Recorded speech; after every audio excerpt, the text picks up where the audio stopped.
Hi, friends, and welcome to Woman Wednesday, one of my favorite days of the week. So, today we are continuing our look at the women in the genealogy of Jesus. Last week we talked about Rahab and the genealogy of Jesus, and this week we are talking about another R woman in the genealogy of Jesus, Ruth. So some of you might know Ruth. Ruth has her own book in the Bible. One of the few books in the Bible named after a woman. In fact, there are only two, Ruth and Esther. So we're going to talk about Ruth today. I'm sure some of you know the story of Ruth. Ruth is a fairly short book in the Bible. It's only 4 chapters long, and it tells the story of one family. Naomi and her husband, Elimelech. I have no idea if I say that right, but they were Israelites, and they lived in Israel in a time of famine. So they decided to take their family and leave in order to find a place with food. So they traveled to the Moabite region and set up life, them and their 2 sons, one who was named Sickness. What was the other named? So Sickness is what his name translates to. And now, of course, when I want to talk about it, I can't remember what the other one's name was. Hang on one second. I have it right here. Annihilation. That's right. So, Milan and Chilion, their 2 sons, Sickness and Annihilation, or as one of my favorite people likes to say, Dr. Robert Williamson Jr., he calls them Sicky Sickerson and Deathy McDeathface. So Ruth and Naomi and her husband moved there with their 2 sons to the Moabite region. They're there for a while. Their 2 sons get married to Moabite women.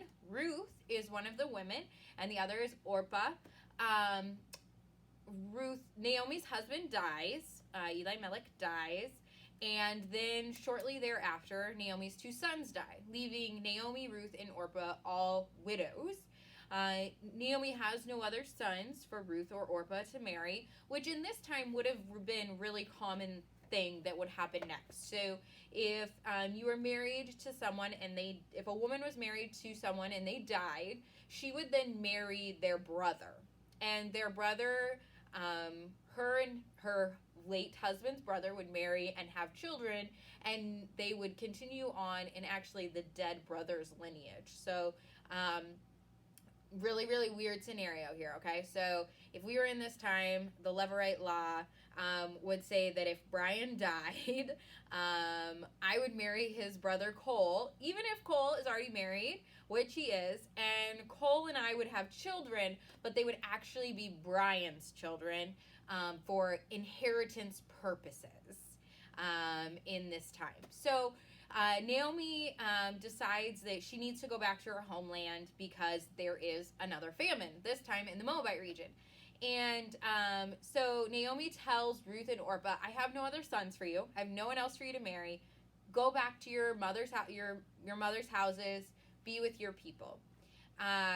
Which is really a good, considerate thing for her to do. So widows had nobody to take care of them. If they had no sons, which none of these women had sons, or no husband, then they essentially had nothing. They had no property. They really had no legitimate way to make money. They could be slaves, or they could resort to prostitution, but really no legitimate way to make sure they had a place to stay and food to eat. And Naomi knew that this traveling back to her homeland would be difficult, and so she tells Orpah and Ruth, go back to your people. And Orpah and Ruth both protest. They both say, no, we are not going back to our people. We are staying with you. You are our family. And Naomi says, no, go back to your people again. And this time Orpah does. Orpah kisses Naomi. She's very upset. She's very sad, but she does return to her people. Ruth, on the other hand, has super famous part, super famous line. I will go where you go. Your people will be my people. Your God will be my God. It's actually used at weddings a lot, but Ruth says that to Naomi. She says, no, I'm not going back to my people. In fact, I give up my people. I give up my God. I give up my culture. I give up everything. I am going with you. I am yours. Your people are my people. Your God is my God. Your culture is my culture. I am no longer a Moabite woman, but I am going to go full on into being an Israelite woman with you. So they travel. They end up back. And they are two widowed women with no sons, no husbands, to take care of them. And so Ruth goes in the fields and she gleans from the fields. So in this time, it was common practice in law that after the farmer went through the fields, what was left behind was fair game, essentially. Anybody who needed it could go out and pick it from the fields. And Boaz, this older gentleman, sees Ruth gleaning from his field and tells the people picking in his field, leave extra in the field for this woman. Do not let anything happen to this woman. I am protecting her. She is mine. If you let anything happen to her, you're going to be in trouble, essentially is what Boaz says. So Naomi and Ruth plot a way to get Boaz to marry Ruth and take care of Ruth and Naomi. Boaz is a distant relative, so there's some Levirate law that comes into play, but there's somebody actually in line before Boaz to marry Ruth and take care of Ruth. But this gentleman doesn't want to do it, and so Boaz works out a deal with him. Boaz marries Ruth, takes care of Ruth, and takes care of Naomi, provides them both with house and sustenance, and all of the rights of a full citizen of Israel, and all of the rights of a first-class citizen. So they are no longer seen. Ruth is no longer seen as the foreigner. Ruth is no longer seen as an outsider. Boaz is able to bring her into the fold. Boaz and Ruth have a son. Their son, Obed, is actually the father of Jesse, who is the father of David. So Ruth would be David's great-great-grandmother, and King David is the lineage of Jesus. So that is how we end up with Ruth in the lineage of Jesus, because she is David's great-great-grandmother. So that is a very quick, or very long, considering it's only 4 chapters, retelling of the book of Ruth, missing lots of stuff. So, of course, you can find this full story in the book of Ruth, chapters 1 through 4. I encourage you to go read it for yourselves. So just a few, facts about Ruth. In Ruth is a lot of emphasis put on names. So Naomi, when she, after her husbands die, and after her husband and sons die, she wants to be called Mara, which actually means bitter. Her sons' names were Sickness and Annihilation, as we talked about. So there's a lot of emphasis put on names. Ruth, as I said, is a Moabite woman. Moabites come from the lineage of Lot, who was in the stories with Abraham. Lot was Abraham's nephew. So they're in that lineage of Israel. However, they're seen as dirty, unclean. They're not full Israelites. Abraham went one way, Lot went the other way, and that's how you have the Moabites in the lineage of Lot. Some other things, just kind of, fun facts, I guess, or interesting facts, whatever it might be. Scholars guess that Naomi was about 60 when Ruth and Boaz married. Ruth was probably about 40, and Boaz was probably about 80. So, yeah, there's that fun fact. But in this reading, we often lift Ruth up as this amazing woman, not disagreeing. But that's who we really focus on when we read the story of Ruth. The book is called Ruth. Of course, we're going to focus on Ruth. And we applaud her for being willing to leave her people, to leave her culture and her gods, and be loyal to Naomi. We applaud her loyalty over and over again. Yet, I think we don't see the full picture or the full detriment of what happens to Ruth. Ruth, in order to be accepted in a new place, in order to be accepted by the Israelites, she gives up her identity. She gives up her people, she gives up her God, she gives up her culture, she gives up everything she's ever known. She leaves it behind, never thinks about it. Well, we don't know if she doesn't think about it, but never talks about it, never acts on it again. And we applaud her for this. But do we ever stop to talk about Naomi allowing this to happen?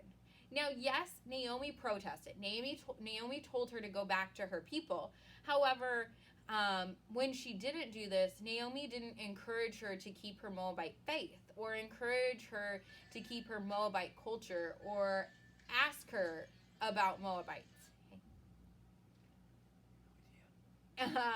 Or invite her to share about her religious practices or anything like that. It's as if that part of her never existed. She was expected to fully assimilate into this culture. And the same goes with the people of Israel of that time. They didn't welcome Ruth the Moabite. They welcomed Ruth, the wife of Boaz, once she had been married to an Israelite. So I find that really interesting to think about. I am not part of a minority culture. I'm Christian. I grew up middle class in a predominantly white area. My traditions are pretty, quote, common traditions within United States popular culture. So I don't really know what it would be like to be Ruth, who has to give up everything about herself and her culture, her identity and her heritage in order to be accepted. However, there are lots of minority cultures and heritages and religions people who are part of those who do have to give up everything, or at least not talk about it in public, or not share about it, or are criticized or outcast for those views. I was thinking about this today. I started reading the Forgotten Books of the Bible, recovering the 5 scrolls for today. I mentioned Dr. Robert Williamson, who is a religious studies professor at Hendrix College and the founding pastor of Mercy Community Church in Little Rock. And he does a podcast called Bible Worm that I listen to every week. And I bought this book a while ago. I was hoping to take a course by him that I didn't actually get to take, but I bought it a while ago. And Ruth is one of the 5 forgotten books of the Bible. And he quotes a womanist scholar, an African-American womanist scholar, who talks about how she is expected to act white. And that is the way that she is seen as good and welcomed into mainstream culture, is when she acts white. And he also quotes a Chinese American scholar who talks about how she is seen and held up as the pillar of good immigrants. How those of Asian descent are often seen as welcomed and good immigrants. And she also talks about how she's always asked, where are you from, even though she is a multi-generation Chinese American. Which is the same for Ruth. In this text, Ruth is Ruth until they get back into Israelite culture, at which point she becomes Ruth the Moabite. She's no longer just Ruth.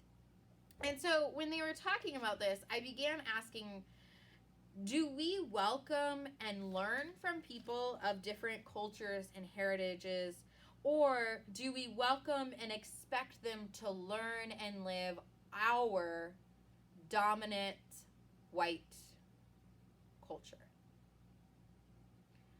So that's a really hard question. And it might be difficult to hear. But in order to be accepted by Israel, Ruth had to reject her own people and culture. Orpah, the other daughter-in-law of Naomi, stays connected to her people and culture and therefore loses her place in the story. We don't hear about her again, nor do we really talk about her. In fact, we sometimes criticize her for not staying with Naomi. So why couldn't Ruth share her people and culture in Israel and be welcomed? Why couldn't she teach and live her own cultural and heritage customs and still be welcomed in Israel? How much do you know about other cultures and heritages, other religions? I'm not sure I know that much. I think of even religious holidays. I know a little bit about Hanukkah. I know a little bit about Yom Kippur. I don't really know anything about Kwanzaa. I can't even really name any other religious holidays or festivals.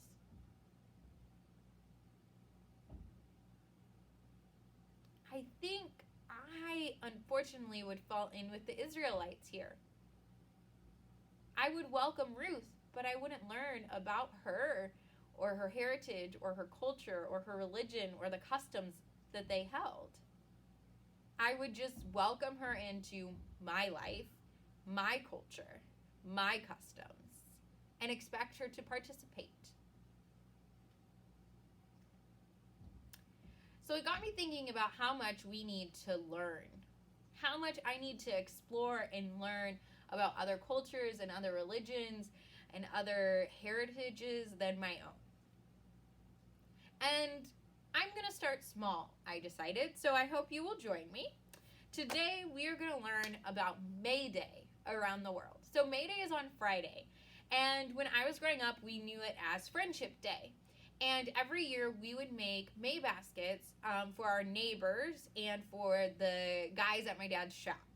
And it would just be like a paper cup that we would hole punch on each side, do a pipe cleaner. We might decorate the cup on the outside with markers or stickers, and then we would fill it with mainly popcorn, but we always threw in like some M&Ms or jelly beans or Skittles or some other little candies in there. And with our neighbors, we would put it on the doorstep, ring the doorbell, and run. Kind of like a ding-dong ditch. And we always loved that growing up. And so I thought about how my kids are going to be home on Friday. Let's make May baskets for people and do a little ding-dong ditch, leaving May baskets. But I know nothing about May Day around the world. So I looked up a few places about May Day around the world. So in Hawaii, it is known as Lei Day as well. And each island has their own style of lei, the flower necklace that they wear. And so on Lei Day, National Lei Day, on May Day, there are often demonstrations on how to make those particular styles from that island, and well as picnics and other celebrations there. In France, people give the lily of the valley flower to family and friends, which actually dates back to 1561 with Charles IX, who gave lily of the valley flower to all of the women who were in his court on May Day. So in Italy, it is the festival of Calendimaggio of Assisi. And here's how little I know about other cultures. I don't even know if I'm saying that right. But it is a day where they dress in traditional dress. So for men, that includes swords and shields. They have horseback riding competitions, crossbow shooting competitions, and singing competitions. So one more for you to learn about. Bulgaria. Ermendin is the festival, and it goes back to a tradition that snakes leave their burrows every March 25th, but the king or leader doesn't leave until May 1st. So workers take May 1st off to avoid being bitten, and they have bonfires to keep the snakes away. So these are May Day traditions all around the world. The only May Day tradition I knew before today was May baskets and Ding Dong Ditch. But I know people who are from Hawaii. I know people who are from France and Italy. And I knew nothing about this cultural custom of theirs. I encourage us to ask about cultural customs, to seek out and learn about different cultural customs than our own, to welcome people and have them share with us, to welcome people and to learn from them, instead of welcoming and expecting them to live our cultural customs. I hope that I can do a better job of this going forward. And perhaps it's just as easy as every holiday looking up some other cultural customs. Perhaps it is going to the celebrations around the area that celebrate other cultures and heritages.